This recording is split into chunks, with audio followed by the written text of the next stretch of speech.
है मोदी सरकार, उन्होंने कहा कि भाई मेरे दलित भाइयों को मत मारो, तब से दलित पे पिटाई बढ़ गई है। वो जो बोले उसका उल्टा समझिए। संसद के सामने माथा झुकाए थे, नया संसद बनवा दिया। अडवाणी जी को माथा झुकाए थे, अडवाणी जी को डाल दिया उधर मार्गदर्शक मंडल में।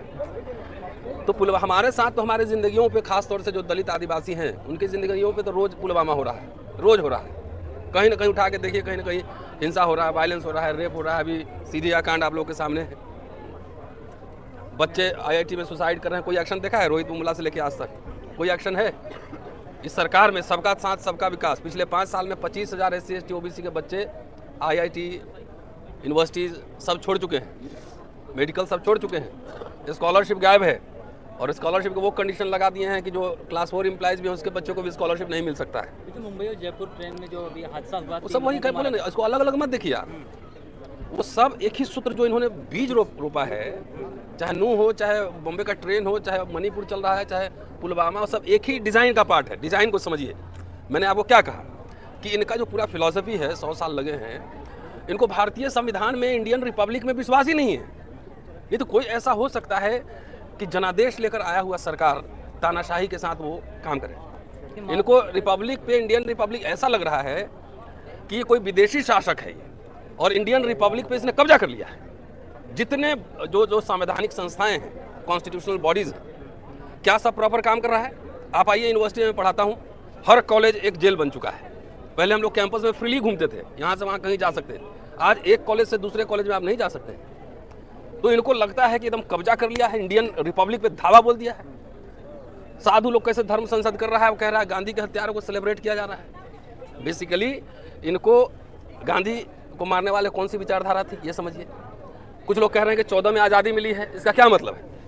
नेहरू और अंबेडकर से या इंदिरा गांधी से नाम से इनको प्रॉब्लम नहीं है।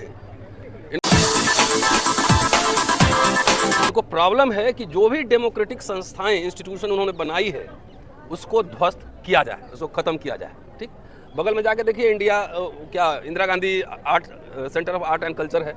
सारे यहाँ देखिए, इस एरिया में सारे बिल्डिंग जो कॉलोनियल हेरिटेज बिल्डिंग है सारे ध्वस्त कर दिए। और जो नया पार्लियामेंट में वो सिंगल लेके आए थे, तो खुली घोषणा हो गई है कि भाई हम डेमोक्रेसी में विश्वास नहीं करते हैं, राजतंत्र में। पूरा ड्रामा देखिए, जैसे मंत्रोच्चार यज्ञ हो रहा है। ये घोषणा हुई है आधिकारिक तौर पर कि अमृत काल है। तो अमृत काल में जब मंथन हुआ था, तो अमृत किसके हिस्से में गया था और विष किसके हिस्से में गया था, ये समझिए पहले।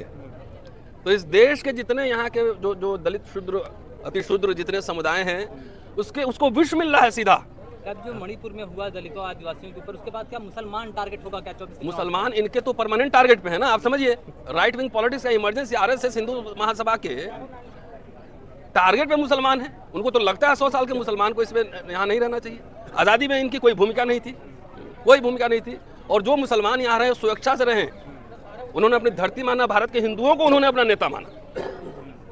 कुछ नेता अभी इधर उधर कुछ बोल रहे हैं, लेकिन जितने नेता हुए भारत के मुसलमानों को हिंदू हुए। तो इससे सेकुलर कम्युनिटी क्या होगा? उसको हर समय थ्रेट परसेप्शन है कि पहले मुस्लिम को मारेगा, दूसरा टारगेट दलित का जो हाल किया हुआ तो देख ही रहे हैं। लेकिन जो बड़ा समर्थक है, जो मेन वोटर है, वो तो दलित ही है। आपके पास आंकड़ा है? नहीं, आंकड़ा है। ये देखिए, मिथ नहीं फैलाइए। ये जाहिर है कि पिछड़ी जातियों में कुछ उसको कोर वोटर हैं, लेकिन सबसे ज़्यादा रेसिस्टेंस जो कर रहा है बीजेपी, वो कौन कर रहा है? भी तो बताइए। दलित समाज से ही रेसिस्टेंस आ रहा है ना सबसे ज़्यादा। पिछड़ी जातियों में कुछ जातियां उनके साथ हैं, क्योंकि मोदी जी पिछड़ा है। लेकिन आज तक 10 साल में एक ऐसा कोई कमीशन नहीं बैठाया जिससे पिछड़ों का भला हो।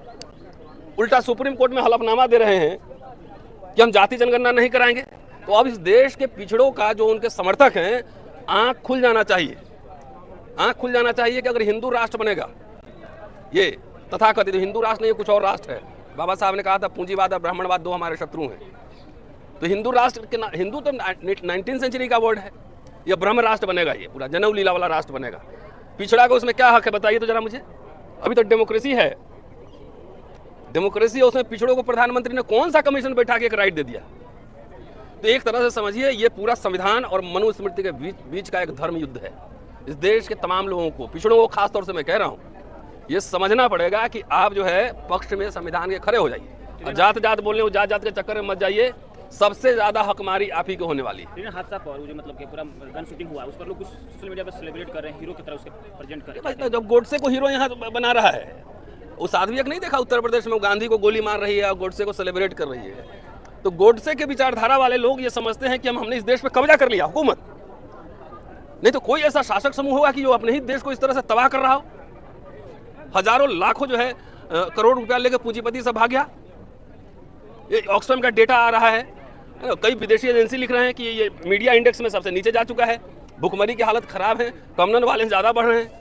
अभी मणिपुर के मामले में अमेरिकन एम्बेसडर ने बोला है ना कलकत्ता में, यूरोपियन पार्लियामेंट में तो इस पर बहस हो रही है, लेकिन भारत में बहस नहीं हो रही है।